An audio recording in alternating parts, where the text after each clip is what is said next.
everything is in balance. We're the only thing that's putting everything out of balance.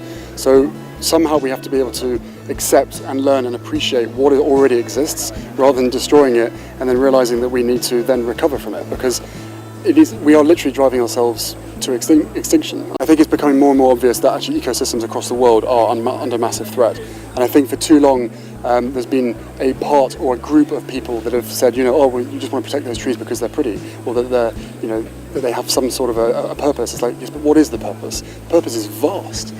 For every single one of us, as I said, we need to appreciate what already exists. Everything has a purpose. We need to make sure that we have a purpose in that whole system.